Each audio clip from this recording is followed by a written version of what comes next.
പറ്റിയൊരു ഭൂമിയാണ്. 4 ഭാഗം ചുറ്റപ്പെട്ട് കിടക്കുന്ന KLDC ഫണ്ടായിട്ട് ചുറ്റപ്പെട്ട് കിടക്കുന്ന സ്ഥലം. അതിൽ ഇന്നത്തെ കാലഘട്ടത്തിൽ നമ്മൾ അമിതമായ കീടനാശിനിയും രാസവളവും കൊണ്ടുള്ള കൃഷി രീതി കാലഘട്ടം ഇന്നത്തെ കാലഘട്ടം നമ്മൾ പറയുന്നില്ല. മണ്ണിൻ്റെ ഭൂപ്രകൃതി മാറ്റാതെ ഇനിയൊരു കൃഷിയും മുന്നോട്ട് പോകില്ല. അതുകൊണ്ട് മൃഗങ്ങളുടെ കാഷ്ടങ്ങൾ ഉപയോഗിച്ച് മണ്ണിനെ ബലപ്പെടുത്തിയുള്ള ഒരു കൃഷി രീതിയിലേക്ക് മാറിയില്ലെങ്കിൽ നമ്മൾ ജനിച്ച് ജീവിച്ച് മരിക്കുമ്പോൾ നമ്മൾ നമുക്ക് തന്ന ഈ ഭൂമി വരും തലമുറയ്ക്ക് കൈമാറണമെങ്കിൽ ആ രീതിയിലുള്ള പുതിയ ശൈലിയിലേക്ക് കൃഷി രീതി മാറണം. അത് നിരവധി സ്കീമുകൾ ഈ പടവിലുണ്ട്. അത് കഴിഞ്ഞാൽ ഈ നെല്ല് സംഭരണവുമായി ബന്ധപ്പെട്ട് നമുക്ക് വേണ്ടത് ഗോഡൗണുകളല്ല, സൈലോ മാതിരിയുള്ള ഗോഡൗൺ വേണം.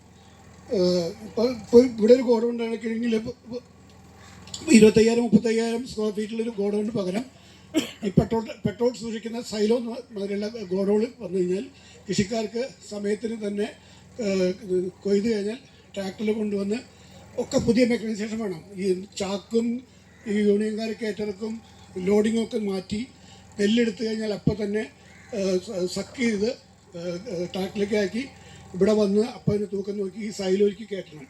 അത് ചിലപ്പോൾ നെല്ല് മഴ വന്നിട്ട് നാശമാണെങ്കിൽ അപ്പം തന്നെ അതിന് ഡ്രൈ ചെയ്യാനുള്ള ചെറിയ ഡ്രയർ വെച്ച് അപ്പം തന്നെ നെല്ല് കയറ്റി വലിയ സൈലോയിലായി കഴിഞ്ഞാൽ അപ്പം നമുക്ക് കൃഷിക്കാരന് അവൻ ഉൽപ്പാദിപ്പിച്ച ഈ ആവശ്യങ്ങളെല്ലാം ഒരു ലിസ്റ്റ് ചെയ്ത് എഴുതി തന്ന കേരളത്തിലെ കൃഷി മന്ത്രിക്ക് കൊടുക്കാം. അതേ എനിക്കിപ്പോഴത്തെ അധികാരം വെച്ച് ചെയ്യാൻ പറ്റുള്ളൂ. അതല്ല നിയമം. അതെ ഒക്കെ എഴുതുന്നുണ്ട്. മിനിസ്റ്റർ മനസ്സിലാക്കാൻ വേണ്ടി പറഞ്ഞു. മിനിസ്റ്റർക്ക് അറിയാൻ കാര്യങ്ങളൊക്കെ അറിയാം. അപ്പം ഞങ്ങളിത് എഴുതുന്നുണ്ട്. ഇതൊരു പുണ്യഭൂമിയാണ്. ഈ തെരഞ്ഞെടുത്ത MP എന്ന നിലയ്ക്ക് എനിക്ക് അതേ ചെയ്യാൻ ആയിക്കോട്ടെ. ഞാൻ കേരളത്തിൽ എൻ്റെ പാർട്ടിയുടെ ഭരണമായിരുന്നു. ഇത് സെൻട്രൽ ഗവൺമെൻറ്റായിട്ട് നിരവധി സ്കീമുകൾ നിങ്ങൾ എഴുതാം. ആയിക്കോട്ടെ. കേന്ദ്ര ഗവൺമെന്റിന്റെ സ്കീം പോലും അതെ അറിയാം. അതിന് സഹായിക്കും. ആയിക്കോട്ടെ. ഇല്ലില്ല കഴിഞ്ഞ് നിർത്തി. അപ്പോൾ ഇതൊരു പുണ്യഭൂമിയാണെന്ന് വിചാരിച്ചോളൂ. തൃശ്ശൂർ കോർപ്പറേഷൻ ബന്ധപ്പെട്ട് അല്ലെ ഇതൊരു പ്രത്യേക ഭൂമിയാണെന്ന് വിചാരിച്ചോളൂ. ഇതൊരു പ്രത്യേക ഭൂമിയാണ്. എല്ലാവർക്കും അവസരങ്ങളുണ്ട് കേട്ടോ. ഇനി ആരൊക്കെ എന്തെങ്കിലും ചോദിക്കാണ്ടെങ്കിൽ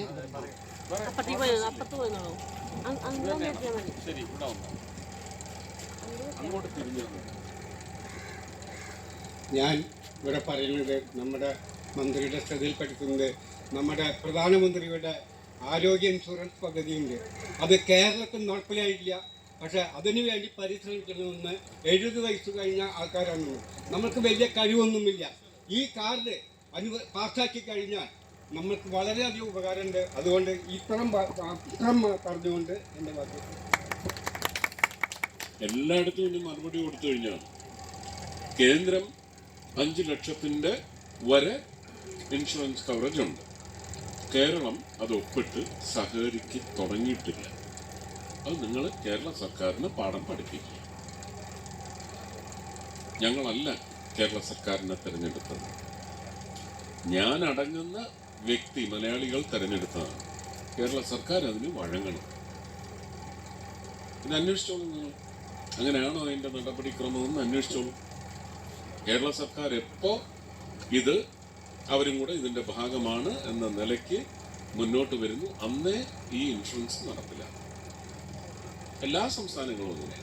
ഇനി BJP മുഖ്യമന്ത്രിമാരുള്ള സംസ്ഥാനങ്ങളടക്കം ഞങ്ങളുടെ മുന്നണി ഭരണം നടക്കുന്ന സംസ്ഥാനങ്ങളിൽ ഇത് നടക്കുന്നുണ്ടോ, എത്ര പേർ ഇതിൻ്റെ ഗുണഭോക്താക്കളായിട്ടുണ്ട്, നിങ്ങൾക്ക് RTI വഴി കിട്ടുമല്ലോ കണക്ക്. അപ്പം എന്താ കേരളം ഭാരതത്തിൻ്റെ ഭാഗമല്ലേ എന്ന് പറയുന്ന വലിയ ചോദ്യമല്ലേ ഉയർത്തപ്പെടേണ്ടത്? എന്തുകൊണ്ട് കിട്ടുന്നില്ല? ഇനി കിട്ടുന്നതിന് പുതിയ മാർഗം നിങ്ങളെന്ന് അവലംബിക്കും എന്നൊക്കെ പരിശോധിക്കും. ഭാരതത്തിലെ മുഴുവൻ സംസ്ഥാനങ്ങൾക്കും കേന്ദ്രഭരണ പ്രദേശങ്ങൾക്കുമാണ് ഈ പദ്ധതി ആവിഷ്കരിച്ചിട്ടുള്ളത്. കേരളം എന്ന് അതിൽ ചേരുന്നു ഉറപ്പായിട്ടില്ല. PMCയുടെ കാര്യം പറഞ്ഞാൽ തന്നെ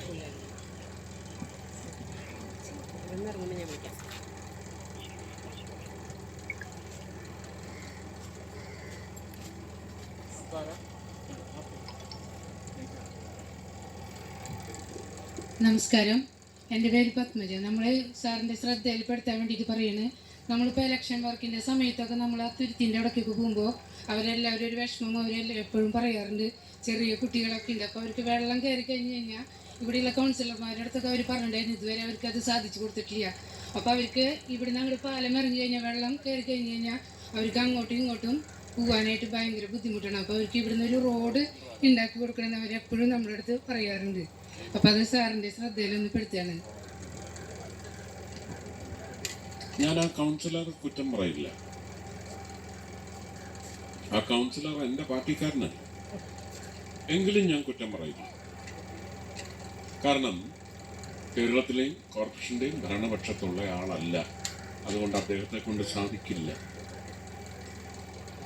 അങ്ങനെ BJP-ക്കാരെ മാത്രം കൊഴിപ്പിക്കാനല്ല ഞാൻ ഉണ്ടാവുന്നിരിക്കുന്നത്. അവസ്ഥ ഇതാണ്,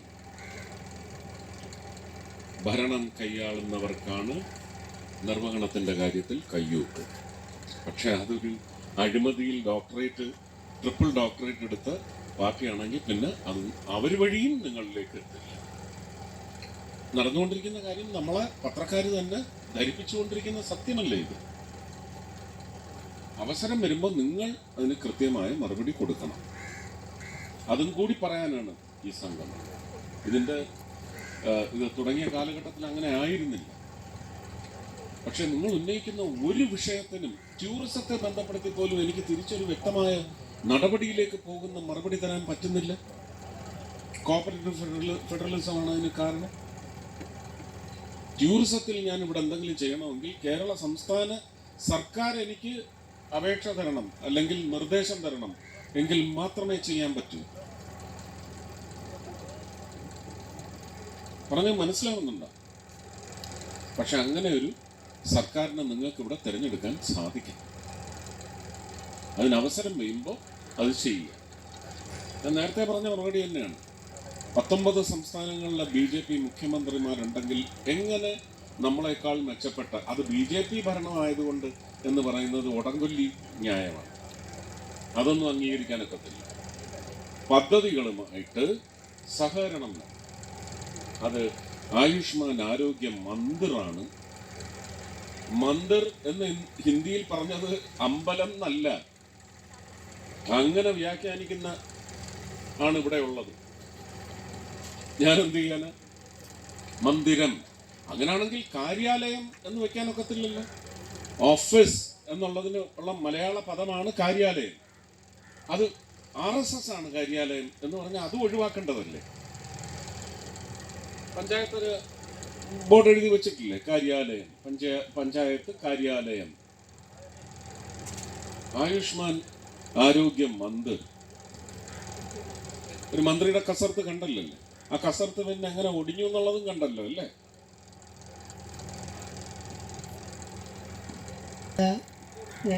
ഞാൻ അംഗനവാടിയിൽ ഹെൽപ്പറാണ്. ഞങ്ങളുടെ അംഗനവാടി ശമ്പളം വളരെ തുച്ഛമായതാണ്. അതൊന്ന് കൂട്ടി തന്നു.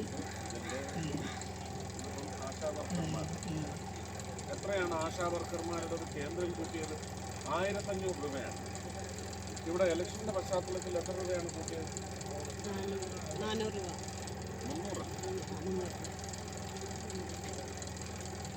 1500 അവിടെ കൂട്ടിയാൽ അതിന് ആനുപാതികമായി ഇവിടെ കൂടണം. ഇത് സംസ്ഥാനങ്ങൾക്ക് മുഴുവൻ ഇത് കൊടുക്കണം കേന്ദ്രത്തിൽ നിന്ന്. കേരളത്തിന് മാത്രം നൽകിയാൽ മതി. CB അങ്ങനെയുള്ള കാര്യങ്ങളൊക്കെ ഭയങ്കര ബുദ്ധിമുട്ടാണ്. അങ്ങനെയുള്ള കാര്യങ്ങളുള്ള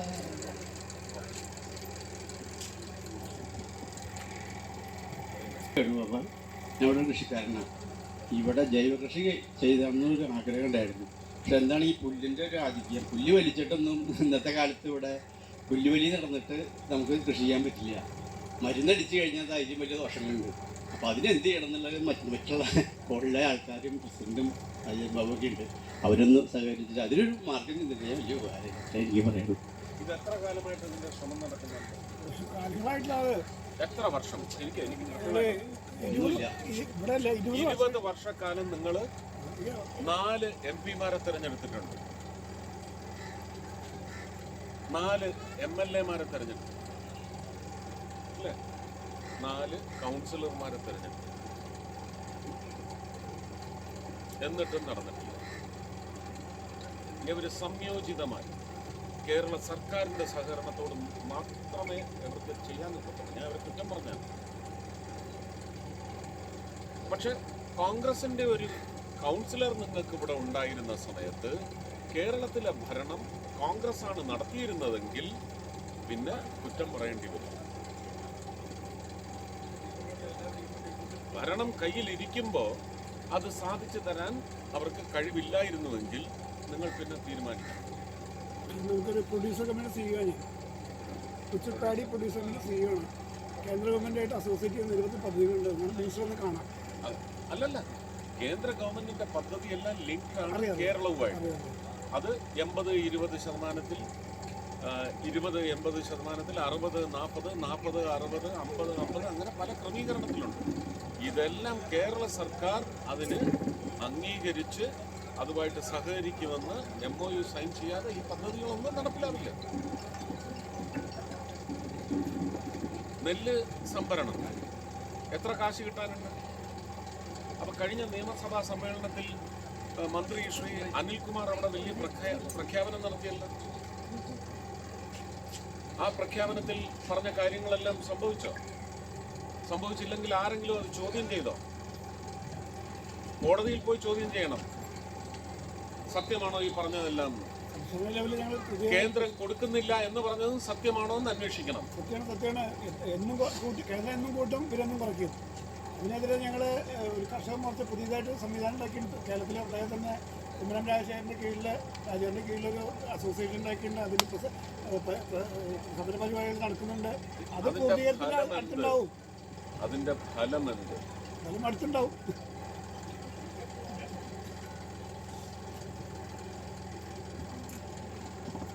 പേര് സന്തോഷ്.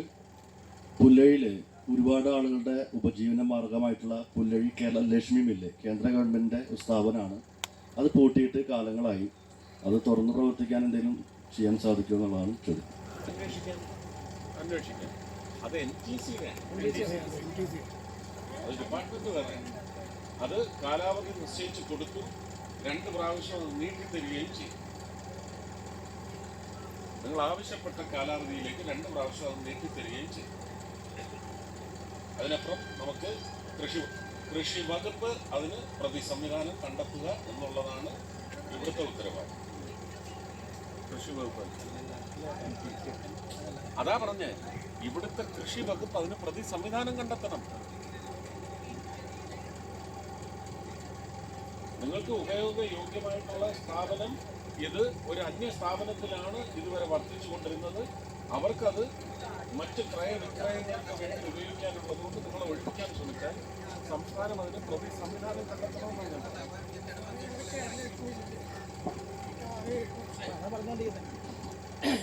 ഞാൻ പെൻഷൻ വർദ്ധിക്കാൻ കേന്ദ്ര ഗവൺമെന്റ് ചെയ്യില്ല എന്ന് പറയുന്നത്. അല്ല, അത് ശരിയാണ്. കേന്ദ്ര ഗവൺമെന്റ് ചെയ്യുന്നില്ല. പെൻഷൻ വർദ്ധിപ്പിക്കുന്നത് ഒരു ദേശീയ പ്ലാനാണ്. അല്ല, അത് വർദ്ധിക്കണേ, അത് ഉപകാരപ്രദം. 10 വർഷം കൊണ്ട് എന്തൊക്കെയോ ചെയ്തെന്ന് കണ്ടില്ല അല്ലേ? അപ്പൊ ഇതിനും ഒരു നീക്കം ഉണ്ടാവും. പ്രതീക്ഷിക്കാൻ പ്രതീക്ഷിക്കാനേ പറ്റൂ അല്ലേ?